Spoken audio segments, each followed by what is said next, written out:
Let's start with question 1. Which of the following are twill weave fabrics? Twill weave कौन सी थी प्रतीक? दी जो सबसे strongest ये वीव होती है।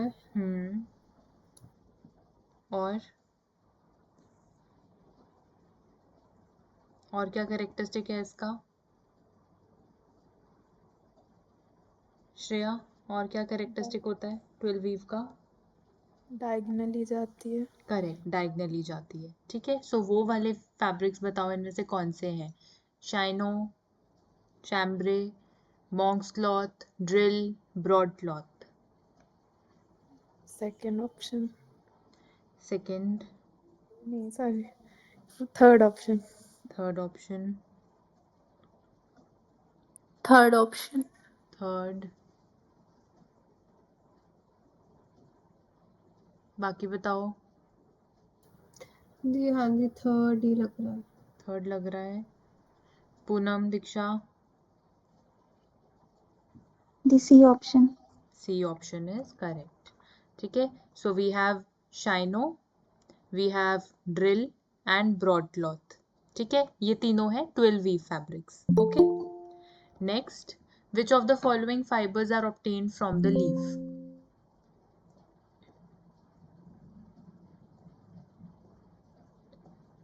करो match.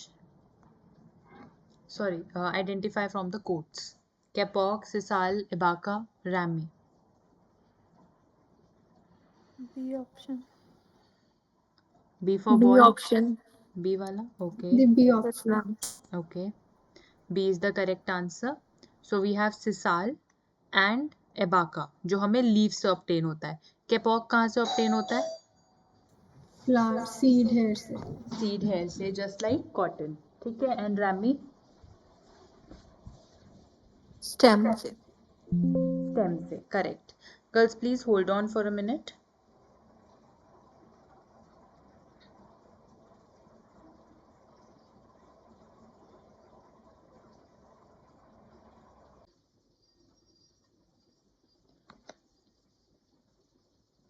Okay, so sorry everyone, let's continue. ये क्वेश्चन क्लियर है? Which of the following fibres are obtained from the leaf?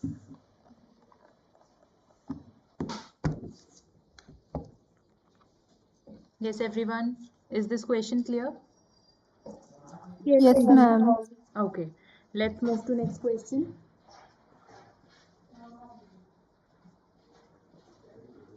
Option है Which of the following fibers are obtained from plant leaf?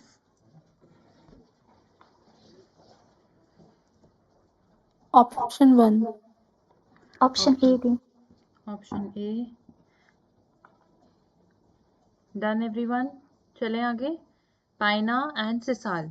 ठीक है, coir हमें कहाँ से मिलता है? कोकोनट के शेल से। कोकोनट शेल से, so which is fruit husk और नट हस्क। ठीक है, so pina and sisal they both are plant leaf fibers. Next, arrange them in the correct order.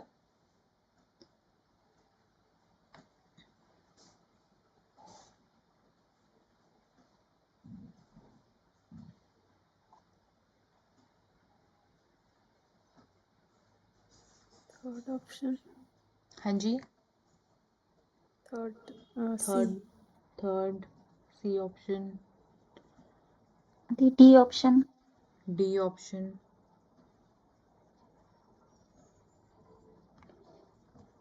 ये पिकिंग क्या होता है दीक्षा? दी two second option. Second, okay. Diksha, what is picking?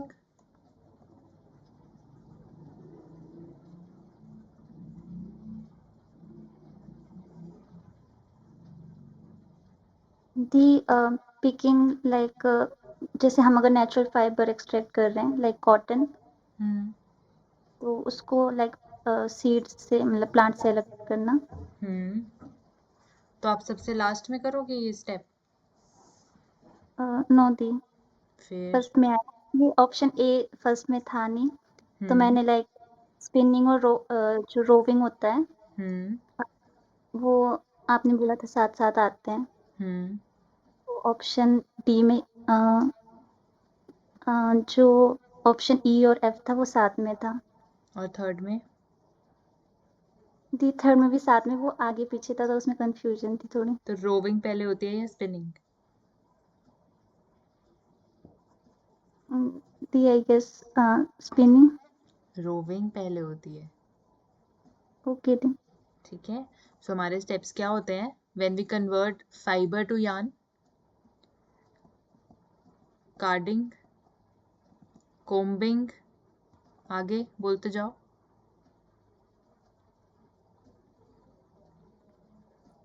Carding, combing, आगे। Drawing, next.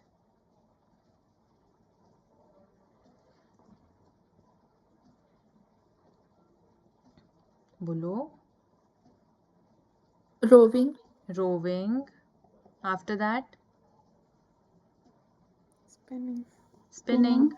सोना नहीं है क्लास में, रिस्पॉन्स करना है सबने, ठीक है? So carding, combing, drawing, roving, spinning, ये तो हमारे बेसिक स्टेप्स थे। इन्हीं को अरेंज कर लो सबसे पहले। Carding, combing, drawing, roving, spinning. ठीक है, अब ये जो स्टेप्स थे ये तो उसके पहले वाले ही तो थे। सबसे पहले opening, cleaning, blending, then picking, ठीक है? फिर उसके बाद आपके ये नॉर्मल जो जनरल स्टेप्स थे, इसी में तो अरेंज करना था। क्लियर है सबको? Yes. Yes, okay. नेक्स्ट, सोना नहीं है किसी ने, जाग के रिस्पॉन्स देते जाओ, ठीक है? नहीं तो नाम ले लेके फिर पूछूंगी। The Option A A. option. A option. Wool को किससे मैच किया? Scales. स्केल्स। लिनन को? Nodes. नोड्स। सिल्क? Glass rods. Correct. And cotton? Convulsions. Convolutions. Undulations. Right, ठीक है? Done everyone? Any doubt with this? No, Didi. Okay, next. This is a learning question. इसमें से जो वर्ड का meaning आपको पता है या कभी सुना है उससे मैच करो पहले। D option. D for dog वाला? Yes. ओके, किससे मैच किया? Pret Potter ready to wear होते हैं। हम्म नॉक ऑफ का मतलब होता है जो कॉपीड हुए। हम्म बाकी दो भी पड़े हुए थे बट वो hot Kattur is high fashion और avant-garde is high design ahead of time. Design ahead of its time, ठीक है? सो नॉक ऑफ अभी हमने उस दिन भी किया था जब हम लोग फैशन मूवमेंट कर रहे थे। हमने कहा था कि हर बंदा, हर सोशो इकोनॉमिक स्टेटस का बंदा अगर एक्सपेंसिव गारमेंट्स अफोर्ड नहीं कर पा रहा तो वो क्या करेगा? They start wearing duplicate and those duplicates are called knock offs, ठीक है? सो ये नॉक ऑफ वर्ड वहीं से आया है। सो हमने इसको मैच किया विद अ कॉपीड गारमेंट, वहां से भी आपका आंसर आ जाता। अदरवाइज आपको पता होना चाहिए that pret-a-porter is ready to wear, haute couture is high fashion, avant-garde is design ahead of its time, ठीक है? डन है? क्लियर है सबको?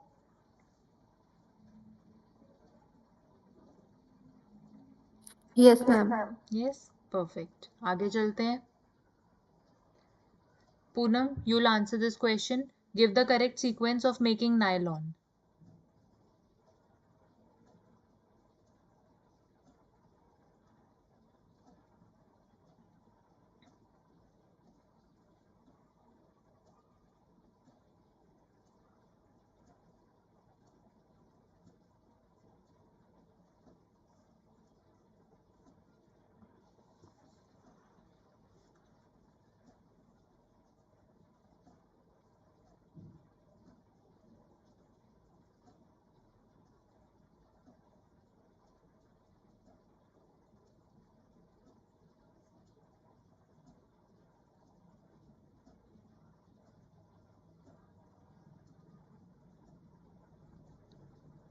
Poonam is there?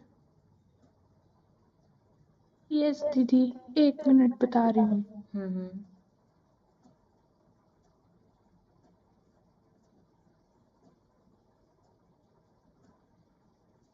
दीदी, 4th ऑप्शन। Fourth option. सो आपने सबसे पहले किया फॉर्मेशन ऑफ चिप्स।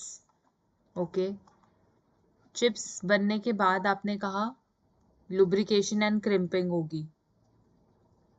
ये लुब्रिकेशन एंड क्रिम्पिंग क्या है?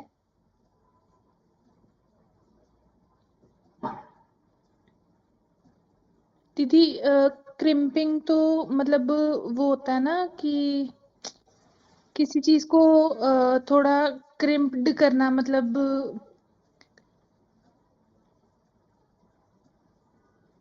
में है। आपके पास चिप्स थे, ठीक है, नायलॉन चिप्स थे। नायलॉन चिप्स में क्या आप लुब्रिकेशन कर सकते हो?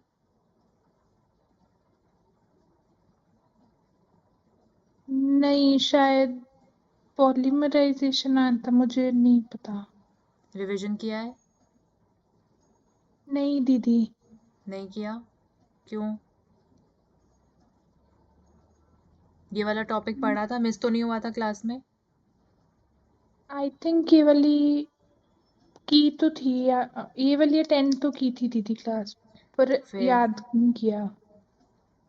ओके, श्रेया आप आंसर करो। First option. First option justify करो। पहले पॉलीमराइजेशन, फिर हम्म चिप्स फॉर्म होंगी। हम्म फिर हमने किया था कि स्पिनिंग पहले होती है, इन हम्म स्पिनिंग, फिर ड्राइंग, फिर lubrication and crimping correct end में। करेक्ट। सो ये जो लुब्रिकेशन एंड क्रिम्पिंग है, these are your finishing processes. तो ये तो आप लास्ट में ही करोगे, ठीक है। आपके नायलॉन की फॉर्मेशन में, nylon because it is a man made fibre, synthetic है। सबसे पहले आपने चिप्स बनाए उसके, हमने देखे थे शुगर क्रिस्टल जैसे उसके स्ट्रक्चर था। तो इसमें किस टाइप की स्पिनिंग हुई थी? मेल्ट। मेल्ट स्पिनिंग, ठीक है। पॉलीमराइजेशन से आपके पास चिप्स बने, चिप्स से आपने मेल्ट स्पिनिंग करके फिर उसकी ड्राइंग आउट किया। हमने ये बात भी इंपॉर्टेंट मार्क करी थी कि इन case of man made fibres, जहाँ पे आपकी केमिकल स्पिनिंग इन्वॉल्व होती है, वहाँ पे स्पिनिंग पहले होती है और उसके बाद ड्राइंग वाला प्रोसेस आता है, ठीक है। अभी जो हमने जनरल प्रोसेस पढ़ा था उसमें हमने क्या किया था? हमने कहा था drawing, roving and then spinning. जब आपकी केमिकल स्पिनिंग की बात होगी in case of man made fibres, आपकी स्पिनिंग पहले आएगी, ड्राइंग बाद में आएगा। Clear with this? यस दीदी। Yes, everyone? Yes, ma'am. Okay, yes जी। perfect. Let's move to next question. Give the correct sequence of preparation for sending the consignment. आपके पास कोई गारमेंट का कंसाइनमेंट आया है, तो आपने कैसे प्रिपेयर करना है, कैसे उसको सेंड करना है कंसाइनमेंट को, ये स्टेप्स गिवन है, मैच करो। Second option. Second option, the बाकी सेकंड बताओ। ऑप्शन। ओके सेकंड ऑप्शन दीदी। ओके, कैसे निकाला आंसर बताओ। Shipping and dropping. करेक्ट, हमने कंसाइनमेंट सेंड करनी है तो शिपिंग एंड में ही आएगी, ठीक है, तो उसी से ही हमारा आंसर निकल जाता है। बट अदरवाइज हम लोग एक बार टैली भी करेंगे बाकी सीक्वेंस से। सबसे पहले हमने डाइंग एंड फिनिशिंग किया, सॉरी डाइंग एंड वॉशिंग किया, then pressing of the garment, then quality control check, then उसकी labelling and packaging and after that shipping, ठीक है। So this is your option number 2। Next, ये question important है। List given है एक side पे, दूसरी साइड पे उसका डिस्क्रिप्शन गिवन है, ठीक है। This is related to your traditional textiles. Traditional textiles में is all the content given to you regarding Indian textiles में ट्रेडिशनली क्या क्या चल रहा था, ठीक है। और उसका थोड़ा सा डिस्क्रिप्शन, कौन से स्टेट में पाया जाता है, ऑल दैट। ठीक है, एक बार मैं आपको वो डॉक्यूमेंट ओपन करके भी दिखा दूंगी, बट अगर किसी ने पढ़ा है तो बताओ, या इसमें से कोई भी ऐसा वर्ड है जो आपने कभी सुना हो। अल्पोना शायद सुना हो, The पतचित्रा सुना third हो। option. हाँ जी, Third option. Third, okay. किससे निकाला आपने? पिछवाई आर्ट से पेंटेड पैनल्स होते हैं, या पिछवाई, या फिर ए भी हो सकता है इसका। ये ऑप्शन होगा दीदी इसका। अल्पोना, आपने किससे मैच किया? आई थिंक 6th बंगाल की वो रिचुअल फ्लोर से। करेक्ट, और जो इसी ये से निकल जाता है पांच आंसर। चित्र है ना, वो हम्म पेंटेड पैनल्स होते हैं। Correct, this is painted panel, pichhwai pichhwai is temple. Temple hanging. ठीक है, Pattachitra is painted panel, pichhwai is temple hanging, mashru is cotton and silk mixed fabric. ये वर्ड इंपॉर्टेंट है क्योंकि ये डायरेक्टली भी पूछा जा सकता है कि cotton and silk mixed fabric को हम क्या बोलते हैं traditionally. Himroo is cotton and silk brocade. ठीक है, मूविंग नेक्स्ट। इसका फर्स्ट ऑप्शन करेक्ट है, इसको मार्क कर लो। आप अल्पोना से ही निकाल सकते थे इसका answer, which is the ritual floor painting of Bengal. Bengal में जो रंगोली बनती है उसको अल्पोना बोलते हैं, and that is made with some white paint. Okay, उसमें कलर्स नहीं एज सच यूज होते, वाइट ही is the main colour that is being used. Next, which of the following machine bed types are used for sewing small curved awkward shapes as in footwear? मैं एक बार इसको पहले explain कर देती हूँ थोड़ा सा। हमारे पास इस तरीके के स्यूइंग मशीन बेड्स होते हैं। One is flat bed. Flat bed is the normal sewing machine bed जो आपके घरों में भी देखने को आपको मिलती है, जो आपकी normal sewing, regular domestic sewing के लिए यूज होता है। देन इज सिलेंड्रिकल बेड, जो आपके कर्व्ड एरियाज है वहां पे इजीली रोटेशन हो सके, इसके लिए the bed is cylindrical. Okay, then you have post bed. Post bed होता है जहाँ पे स्मॉल स्यूइंग एरियाज होते हैं, जैसे शूज के साइड पे आपने अगर स्टिच लगानी है, that's a very small area, या किसी गारमेंट में बहुत छोटी जगह पे आपने स्टिचिंग करनी है, सो वहां पे आप post bed sewing machine bed use करोगे। Then we have feed of the arm. Feed of the arm is used for closing the cylindrical parts, जैसे आपके ट्राउजर बेल्ट्स होती हैं, ठीक है, या आपके सलवार में जो ऊपर एरिया होता है दैट इज ऑल्सो सिलेंड्रिकल, वहां पे भी आपका feed of the arm bed use होता है। ठीक है, so for different uses we have different sewing machine beds. Okay, तो ये एक बार देख लो, इसमें कोई डाउट तो नहीं है?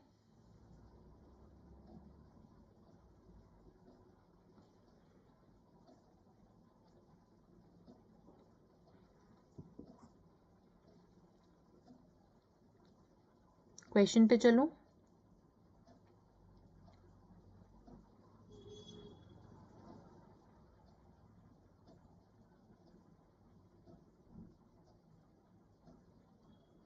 क्वेश्चन पे चलूं?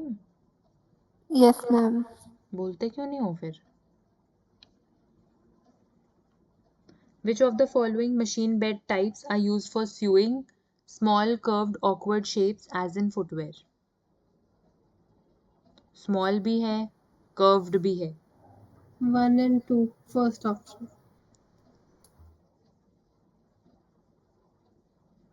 Flat bed and cylindrical. Second option. जो हमने छोटा वाला पढ़ा था वो उसका नाम क्या था? It was post bed. Post madam. Second and cylindrical third, में, फिर हाँ, सेकंड ऑप्शन। Second option. ठीक है, फ्लैट बेड तो आपका नॉर्मल डोमेस्टिक स्यूइंग मशीन्स में जो यूज होता है ये वही था। ठीक है, सिलेंड्रिकल में कर्व्ड शेप्स के लिए, कर्व्ड एरियाज के लिए। पोस्ट बेड स्मॉलर स्टिचिंग के लिए। Feed of the arm to close your cylindrical areas. Done? Clear है सबको? Yes. Perfect. Next, which of the following embroidery stitches produce embossed effect in chikankari? या इसको रुक जाते हैं क्वेश्चन को अभी, चिकनकारी, एम्ब्रॉयडरी, ये ट्रेडिशनल टेक्सटाइल्स है, ये एंड में करवाती हूँ, ठीक है। ये वाला करो।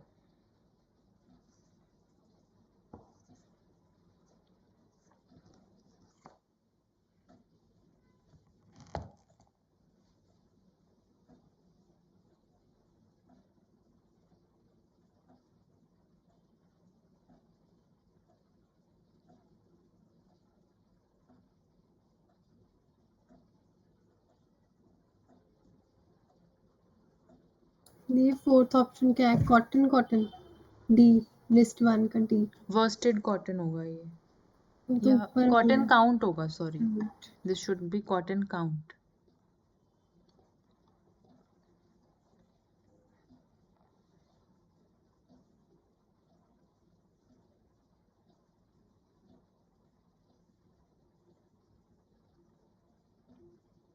The last option. Last option, बाकी बताओ।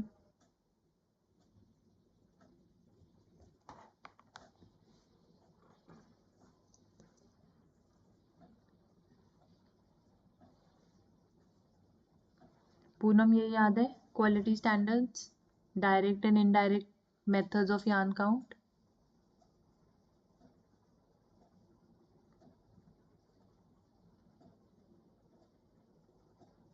नहीं दीदी, एग्जैक्ट याद नहीं है मुझे। याद नहीं कर रहे हैं अभी। शिवानी, क्लोथिंग के लिए ना थोड़ा सा टाइम लगेगा मुझे अभी। 100% क्लोथिंग के लिए आपको टाइम डिवोट करना ही पड़ेगा, तभी मैंने स्टार्टिंग में करवाया है ये unit. I know it takes time to grab things, इसमें काफ़ी कुछ आपके लिए नया होगा, याद करने वाली चीज़ें बहुत हो सकती है, ठीक है, लेकिन अगर एक बार डेडिकेटेडली बैठोगे करने के लिए तो हो जाएगा याद, ठीक है। So this is one of such units in paper 2 जिसमें आपको लर्निंग बहुत करनी पड़ती है, ठीक है। ऐसा ही फूड्स एंड न्यूट्रिशन भी होगा जिसमें लर्निंग ज़्यादा होगी, समझने वाला शायद उतना नहीं होगा, ठीक है। यस दीदी। तो टाइम निकालना है इसके लिए, पढ़ने बैठना है इसको, ठीक है। हाँ जी दीदी। ओके, शिवानी आप बताओ। Ma'am fourth option. Fourth option is absolutely correct. So हमने डीनियर को किससे मैच किया? Mass in grams of 9000 metres. Tex को किससे मैच किया? Mass in grams of 1000 metres. ये क्या है दोनों, डायरेक्ट है या इनडायरेक्ट है? Direct. Direct methods, Direct system. ठीक है। Then worsted count, worsted count is fineness of yarn, fineness of fiber of 560 yards per pound. Cotton count is again fineness of fiber of 840 yards per pound, ठीक है। सो ये दोनों हो गए आपके indirect methods of yarn count. So option number D is correct here. Moving to next question. The term not used in traditional Japanese woven textiles is?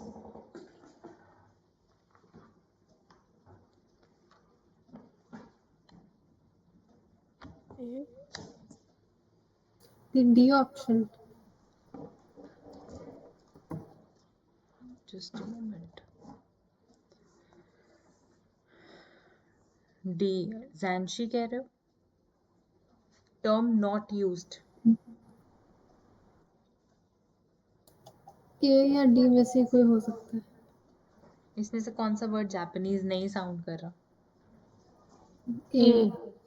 Maya, maya is a Indian term, ठीक है। तो this is not the term that we use in traditional Japanese woven textile, okay. बहुत easy होते हैं कई बार questions crack करने, okay. तो अब थोड़ा सा लॉजिकली भी सोचोगे तब भी क्वेश्चंस हो जाते हैं। There is nothing which is difficult, बस थोड़ा सा ध्यान से देखना है, ध्यान से पढ़ना है। Next, what is the sequence in the production of line assembly for trousers?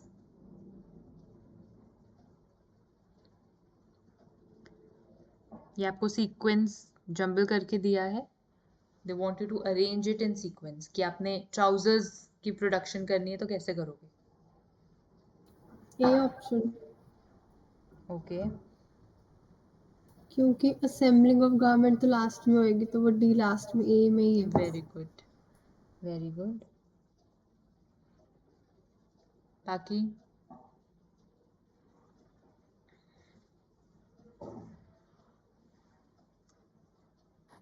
A option. ये ऑप्शन बिल्कुल करेक्ट है। असेंबलिंग डेफिनेटली लास्ट में होगा। आपने कोई गारमेंट प्रोड्यूस करना है तो आप पहले उसको पार्ट्स में प्रोड्यूस करते हो, फिर उसको एक साथ लेके आते हो। सो ये तो डेफिनेटली लास्ट स्टेप होगा। फर्स्ट स्टेप क्या होगा कि आप उसके जो एक्स्ट्रा चीज़ें हैं, जैसे पॉकेट्स लगना है, flies, labels, flies as in the buttons and all, वो सब आप पहले प्रिपेयर करके रखोगे। ठीक है, उसके बाद आप बैक प्रोड्यूस करोगे, then you will produce the front of the trousers, and finally you will assemble all the parts. Okay, so this is the sequence in the production of line assembly for trousers. Next, which of the following fibers are stretch fibers?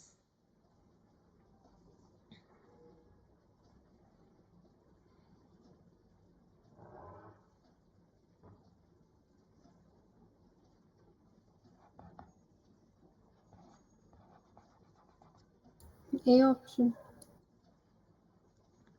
A option. बाकी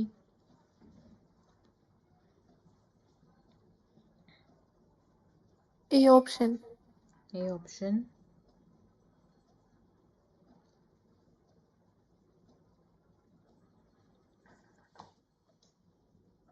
A option बिल्कुल correct है।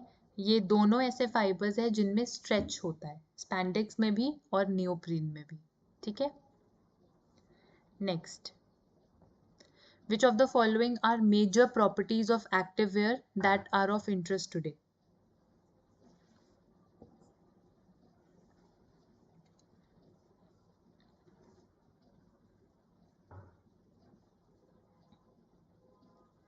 Fourth option,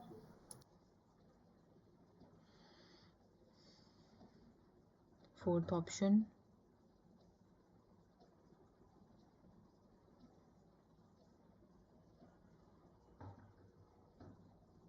Fourth. Fourth. Why not flame resistance? क्योंकि active where में जैसे हम jogging या walk करने जा रहे हैं तो हमें उसमें बाकी प्रॉपर्टीज ज़्यादा चाहिए होती हैं, हमने आग में थोड़ी जाना होता है। Correct. So active wear is similar to your sports wear. ठीक है, जो आप स्पोर्ट्स एक्टिविटीज के लिए जो कपड़े पहन रहे हो, तो उसमें आपको थर्मल इंसुलेशन चाहिए, आपको स्ट्रेच चाहिए, आपको मॉइस्चर ट्रांसफरेबिलिटी चाहिए, एंड वाटर रेजिस्टेंस चाहिए। ठीक है, ताकि आपका टेम्परेचर कंट्रोल रहे, बॉडी का स्वेट अब्जॉर्ब हो सके। ठीक है, तो इन पर्पसेस के लिए आपको ये सारी प्रॉपर्टीज चाहिए, but you don't need flame retardant. आग के साथ तो नहीं खेलने जा रहे हो, है ना। So flame retardancy is not a property of active wear. किसी और क्लोथिंग की हो सकती है, ये प्रॉपर्टी उनके लिए हो सकती है जो फायर ब्रिगेड्स है, तो उनके कॉस्ट्यूम्स में, उनके कपड़ों में फ्लेम रिटार्डेंसी होती है। ठीक है, बट बाकी properties we need it for active wear. Okay, clear है सबको ये?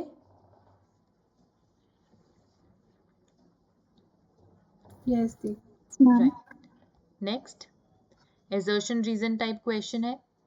Embroidery, sequence and applique form the structural design in a garment. Reason, structural design is the surface enrichment of the garment. Second option, Second, दोनों गलत है।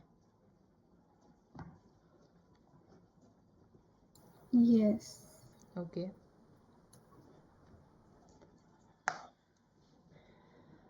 बाकी बताओ।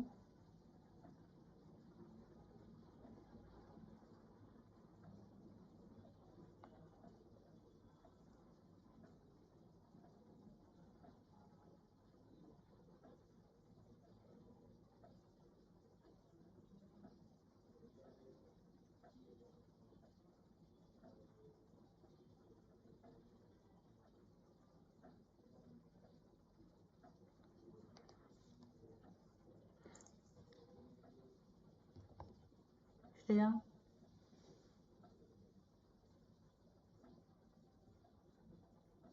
First तो गलत है, सेकंड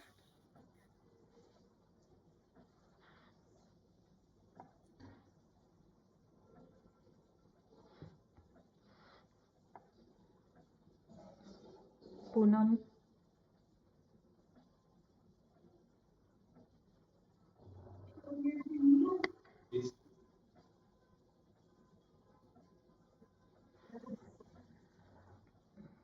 हाँ जी पूनम,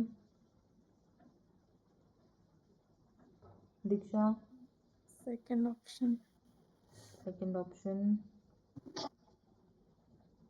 बिल्कुल ठीक है। Second option, embroidery, sequence, एप्लीक work, ये सारे स्ट्रक्चर नहीं दे रहे हैं आपके गारमेंट को।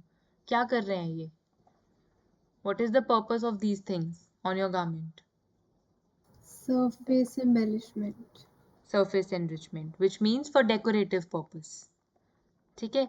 स्ट्रक्चरल डिजाइन का क्या मतलब होता है? जो आपके गारमेंट को स्ट्रक्चर प्रोवाइड करे। ठीक है, 10 मिनट्स। ओके ओके, ठीक है, जो आपके गारमेंट को स्ट्रक्चर प्रोवाइड करे, दैट्स अ स्ट्रक्चरल डिजाइन। अब एम्ब्रॉयडरी स्ट्रक्चर नहीं दे रहा आपके गारमेंट को। सीक्वेंस वर्क, सीक्वेंस वर्क देखा है सबने? साड़ीज में, सूट्स में, दुपट्टास में देखा है सबने? यस, तो वो भी स्ट्रक्चर नहीं दे रहा है। एप्लीक वर्क, वो भी स्ट्रक्चर नहीं दे रहा है। They are all for decorative purposes. अब वो कह रहा है structural design is for the surface enrichment, so definitely not. Structural design तो स्ट्रक्चर दे रहा है। सरफेस एनरिचमेंट कौन करता है? Decorative designs on your garment. So here both the statements are incorrect. बताओ, क्लियर है सबको?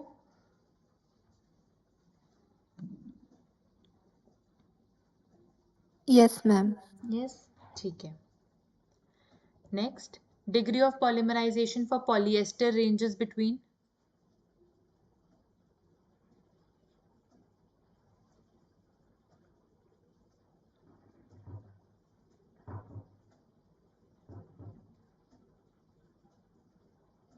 सी option. Option C 115 to 140.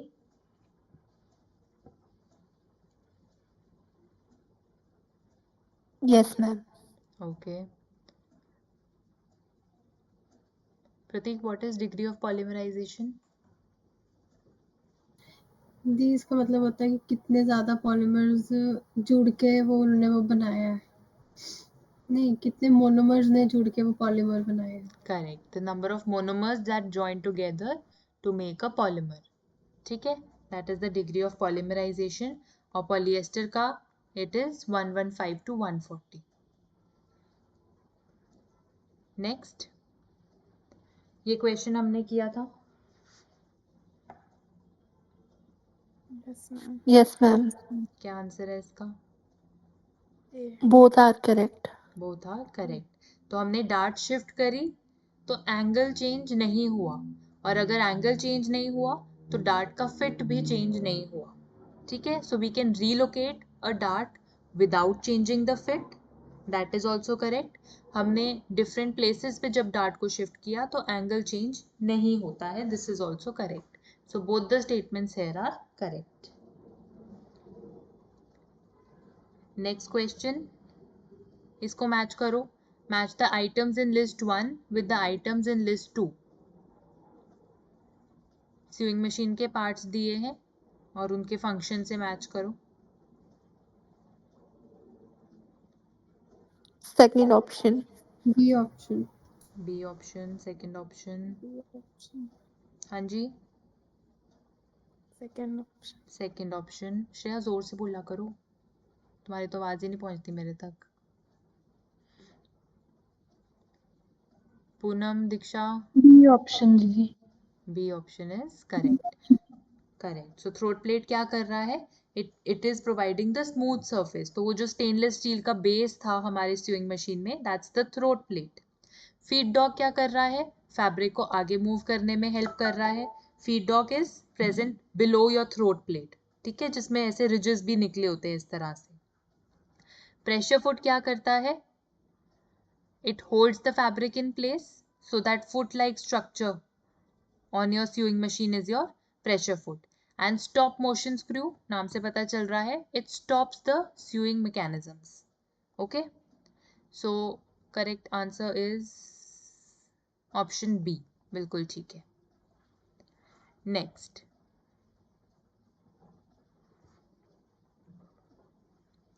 which of the following governs the selection of needle? B. Type of fabric. Type B of fabric. Option. बिल्कुल ठीक है. कौन सी needle select करनी है वो डिपेंड करेगा कि हम कौन से फैब्रिक पे स्टिच लगाना चाहते हैं. So your type of fabric governs the selection of needle. Next, leaf stands for. Learning question है, but you can try it first.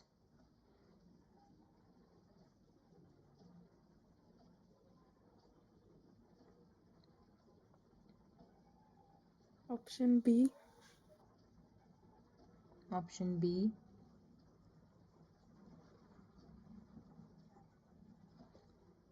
Yes, the B ही लग रहा है relevant.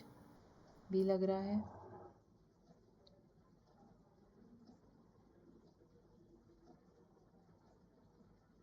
बाकी बताओ.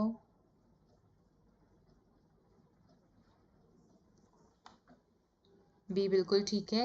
Labelling ecologically approved fabrics, which means जो environment friendly fabrics हैं like khadi, सो उनके लिए, उनकी लेबलिंग के लिए हम लोग लीफ यूज करते हैं. ठीक है. Next, match the fabrics given in list 1 with their weaves in list 2.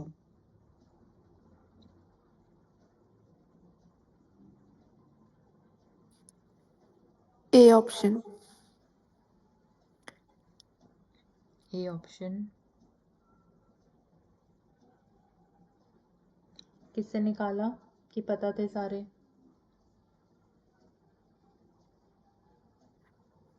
Ma'am मैंने ये ई से निकाला, गॉज से.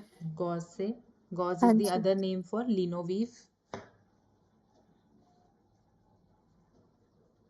ठीक है. बाकी बताओ. The ऐसे वाले में ना बहुत confusion हो जाती है. क्यों? पता नहीं कि याद नहीं रहती है जो नाम होते हैं इनके. 2-3 नाम फिक्स याद कर लो. जैसे बास्केट वीव था, हमने कहा था जैसे बोरी का स्ट्रक्चर होता है वैसा ही बास्केट वीव था, है ना. उसमें बिल्कुल equal number of warps and equal number of weft overlap करते थे. Okay, Second. Correct. Hopsack को ही तो बोरी बोलते हैं. हाँ जी. ठीक है. सो आपने हॉप सैकिंग को मैच कर लिया. देन गॉज और लिनो हो गया मैच. ठीक है. देन आपका बचता है surface figure, twill weave, dobby weave. Dobby में क्या होता था?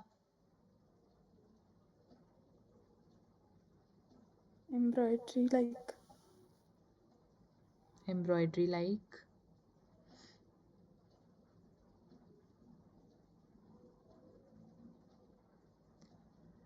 एम्ब्रॉयडरी.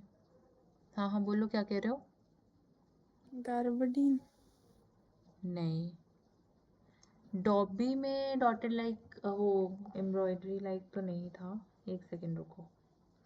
ज्योमेट्रिक शेप्स किस में थे?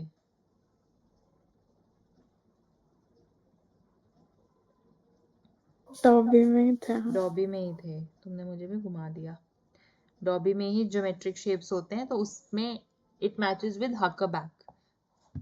ठीक है. Then gabardine matches with twill weave. ठीक है. और डॉटेड स्विस मैच करता है सरफेस फिगर में. तो आपके जैसे पोल्का डॉट्स होते हैं पूरे फैब्रिक में, तो वैसा सरफेस आपके आता है सरफेस फिगर वीव से. ठीक है.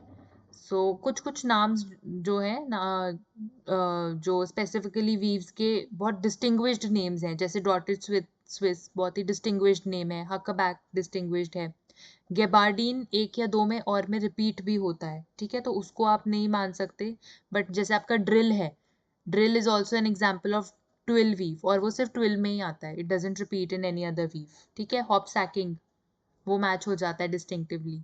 गॉज मैच हो जाता है। तो कुछ कुछ जो स्पेसिफिक नाम है उन वीव्स के वो याद कर लो। ठीक है, समझ में आया? यस दी।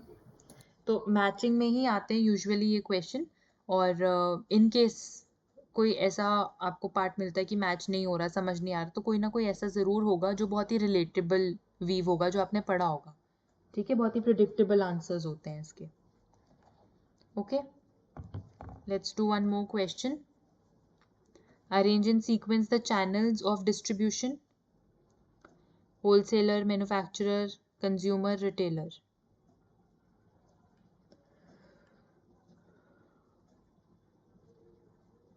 सी ऑप्शन। सी ऑप्शन दीजिए। C option.